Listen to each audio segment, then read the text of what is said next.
Sangha is a word in Pali and Sanskrit meaning association, assembly, company, or community, and most commonly refers in Buddhism to the monastic community of ordained Buddhist monks or nuns. This community is traditionally referred to as the bhikkhu-sangha or bhikkhuni-sangha. As a separate category, those who have attained any of the 4 stages of enlightenment, whether or not they are members of the bhikkhu-sangha or bhikkhuni-sangha, are referred to as the ariya-sangha or noble sangha. The sangha according to Theravada does not refer to the community of lay followers, nor the community of Buddhists as a whole. Definitions: in a glossary of Buddhist terms, Richard Robinson Ale defines sangha as a Euro-Oe-sangha. Community. This word has 2 levels of meaning. On the ideal level, it denotes all of the Buddha Euro-unregistered trademark S followers, lay or ordained, who have at least attained the level of Srutapanna. On the conventional level, it denotes the orders of the bhiksus and bhikshunis a Euro. Some lay practitioners in the West these days use the word sangha as a collective term for all Buddhists, but the Pali Canon uses the word parisa for the larger Buddhist community a Euro the monks, nuns, laymen, and laywomen who have taken the 3 refuges a Euro reserving a Euro-san or Euro-unregistered trademark for a more restricted use a Euro. A Euro-Oe. The 2 meanings overlap but are not necessarily identical. Some members of the ideal sangha are not ordained. Some monastics have yet to acquire the Dharma i.e. Euro.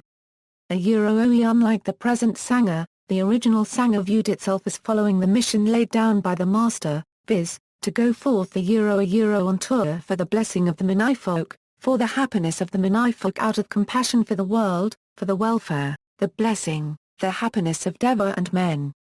Qualities of the Sangha is the 3rd of the 3 jewels in Buddhism. Due to the temptations and vicissitudes of life in the world, monastic life is considered to provide the safest and most suitable environment for advancing toward enlightenment and liberation. In Buddhism, the Buddha, the Dharma and the Sangha each are described as having certain characteristics. These characteristics are chanted either on a daily basis and/or on Uposatha days, depending on the school of Buddhism. In Theravada tradition they are a part of daily chanting. The Sangha of the Blessed One's disciples is, practicing the good way, practicing the upright way, practicing the knowledgeable or logical way, practicing the proper way, that is, the 4 pairs of persons, the 8 types of individuals. This Sangha of the Blessed One's disciples is, worthy of gifts, worthy of hospitalities, worthy of offerings, worthy of reverential salutation, the unsurpassed field of merit for the world. Monastic tradition. The Sangha of monks and the Sangha of nuns were originally established by Gautama Buddha in the 5th century BC in order to provide a means for those who wish to practice the Dhamma full-time, in a direct and highly disciplined way, free from the restrictions and responsibilities of the household life. The Sangha also fulfills the function of preserving the Buddha Euro-unregistered trademark S original teachings and of providing spiritual support for the Buddhist lay community. The monastic Sangha has historically assumed responsibility for maintaining the integrity of the doctrine as well as the translation and propagation of the teachings of the Buddha.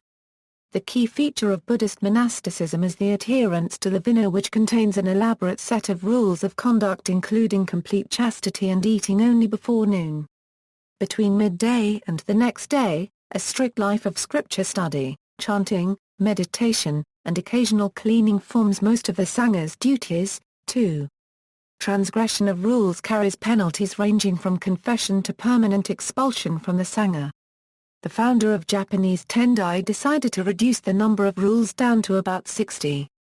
In Kamakura era, many sects that originated from Tendai sect abolished Vinaya entirely.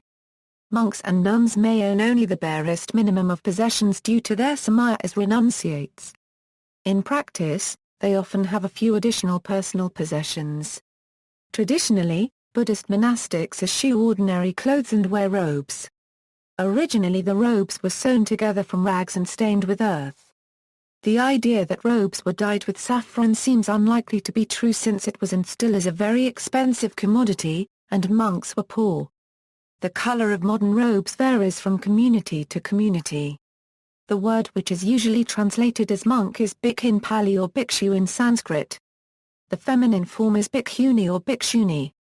These words literally mean beggar, learner, auspicious, adept, endowed with harmony and order. And it is traditional for bhikkhus to beg their food. In most places this has become an elaborate ritual, where lay people feed monastics in order to obtain merit which will ensure them a fortunate rebirth. Although monastics in India traditionally did not work for income, this changed when Buddhism moved to East Asia, so that in China and the surrounding countries monks often engage in agriculture. The idea that all Buddhists, especially monks and nuns, practice vegetarianism is a Western misperception. In some Sanskrit Mahayana sutras meat eating is strongly discouraged. In Pali Canon the Buddha rejected a suggestion by Devadatta to impose vegetarianism on the Sangha. According to the Pali texts, the Buddha ate meat, as long as the animal was not killed specifically for him. According to the Mahayana sutras, the Buddha does not eat meat. The Buddha, in the Pali texts, allowed Sangha members to eat whatever food is donated to them by laypeople, except that they may not eat meat if they know or suspect the animal was killed specifically for them. Consequently, the Theravadan tradition which follows the Pali scriptures does not practice vegetarianism, though an individual may do so at his or her personal choice. 3. On the other hand, the Mahayana and Vajrayana traditions accept both Theravada and Mahayana scriptures, and consequently the practice will vary depending on their interpretation of the sutras. In particular, East Asian monastics take on the Bodhisattva vows from the Brahmanet Sutra, which has a vow of vegetarianism as part of the triple platform ordination, where they receive the Sramana Sramanerika, Bhikshu Bhikshuni and Bodhisattva vows, whereas the Tibetan lineages transmit the Bodhisattva vows from a Sangha's Yogacarabhumi, which does not include a vow of vegetarianism. In some areas such as China, Korea and Vietnam one expects the Sangha to practice strict vegetarianism, while in other areas such as Japan or Tibet one does not. The lay community is responsible for the production of goods and services in society, and for the production and raising of children. According to Mahayana sutras, the Buddha always maintained that lay persons were capable of great wisdom in the Buddha-dharma and of reaching enlightenment. In the West, there is a misconception that Theravada regards enlightenment to be an impossible goal outside the Sangha. This is incorrect. In Theravada suttas, it is clearly recorded that the Buddha's unclear Euro, who was a lay follower reached enlightenment by hearing the Buddha's discourse. The distinction between Sangha and lay persons has always been important and forms the Parisa, Buddhist community. Here, monastics teach and counsel the laity at request, while laymen and laywomen offer donations for their future support. This interconnectedness serves as a marriage and has sustained Buddhism to this day. Women's role in the Sangha. Although always maintaining that women were just as capable of attaining enlightenment as men, the canonical texts depict the Buddha as being reluctant to permit women to join the Sangha. After several entreaties from his aunt and foster mother, Mahapajapati Gautami, who wished to become ordained, and from his cousin and aide Ananda, who supported her cause, the Buddha relented and ordained Mahapajapati and several others as nuns. It is interesting to note that this was one of the few issues about which the Buddha is recorded to have changed his mind. The Buddha later established the condition that each new ordination would be sanctioned by at least 5 bhikkhunis. There have been several theories regarding the Buddha's reluctance to ordain women, including the possibility that it was due to fears that a community of women would not be safe in the society of his day. According to the scriptures, the reason the Buddha himself gave was that the admission of women would weaken the Sangha and shorten its lifetime, and he laid down strict rules subordinating nuns to monks. Before the modern era, the bhikkhuni-sangha spread to most Buddhist countries including Burma, with the notable exceptions being Tibet and Thailand. However, in Sri Lanka, it died out in the 11th century during a civil war and was not revived. Consequently, as Theravada Buddhism spread to Thailand, the Theravada Sangha consisted only of monks. In recent decades, there has been a serious attempt to revive the Theravada Bhikkhuni-sangha with the assistance of Mahayana bhikkhunis from the Chinese lineage. These were introduced from Sri Lanka in 433 CE, following the Dharmakataka Vinaya, and subsequently spread to Korea, Taiwan, Vietnam, and Japan. This has resulted in a small but thriving community of nuns in Sri Lanka. who in turn ordained the first Theravada Buddhist nun in the history of Thailand, Ven. Dhammananda. However, the validity of these ordinations is strongly disputed by some of the conservative Theravada establishment. Meanwhile, a similar process has produced the first fully ordained bhikkhunis in Tibetan Buddhism, where only the novice ordination for bhikkhunis existed. In the West, where feminism has been a strong influence, there have been many remarkable Buddhist nuns. Three notable examples are Pema Chodron, Aya Khema and Tenzin Palmo. The first bhikkhuni ordination in Australia in the Theravadian tradition was held in Perth on October 22, 2009 at Bodhinyana Monastery.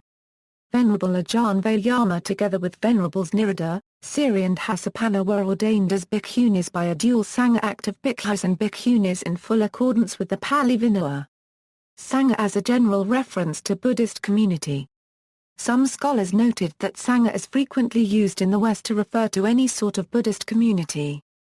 The terms Parisa and Ghana are suggested as being more appropriate references to a community of Buddhists. Parisa means following, and it refers to the four groups of the Buddha's followers: monks, nuns, laymen and laywomen.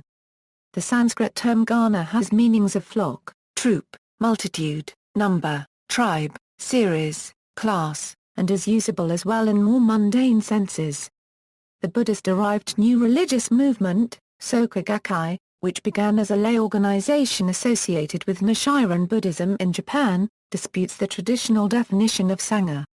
They interpret the meaning of the three jewels of Buddhism, in particular the treasure of the Sangha Euro, which they refer to in English as Samgha. Euro includes not only the monastic community, but also lay persons that practice Buddhism correctly. See also. References. Bibliography: Buswell, Robert E., ed. Encyclopedia of Buddhism. Macmillan reference USA pages 740-744. ISBN 0-02-865718-7. External links: The Bhikkhu's Rules, A Guide for Lay People by Bhikkhu Ariya-sangha.